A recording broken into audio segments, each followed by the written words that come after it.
Tu visu laiku skrien, strādā, daries, tu jūti, ka tu dedz ārā. Liekas, ka sajūgs prātā, ja neatpūtīsies. Un tad tu atpūties. Varbūt tev ķermenis pat saslimst, varbūt saaugstēšanās atnāk kā veids, kā iegāzt tevi gultā un pateikt, nu pagā atpūties. Un tad tu atpūties dienu, divas, nedēļu, un enerģija tāpat neatnāk atpakaļ. Un tu nesaproti, kas notiek. Es skrienu kā traks, es izdegu, nav enerģijas, es mēģinu atpūsties, enerģija neatjaunojas. Redzi, tu izdedz ne jau tāpēc, ka nav atpūtas. Tu izdedz tāpēc, ka tu nenozīmē šajā pasaulē neko, ne citiem, ne sev. Iekšā tev ir tukšums.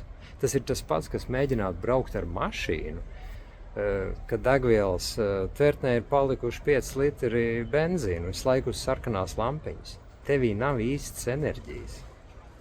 Tāpēc jau tu izdedz. Ja tu vari tikt klāt tā enerģijai, kas visos mūsos ir, bet tavā gadījumā viņa tur ir apslēpta. Ja tu viņai vari tikt klāt, tad izdegšana vairs nav problēma. Tad tu pēkšņi vari tā kā raķete šauties. Un ja tu vēlies uzzināt, kā to var izdarīt un kā saprast, kas bloķē to visu, nāc pie manis uz brīvo konsultāciju izaugsmesterapija.com.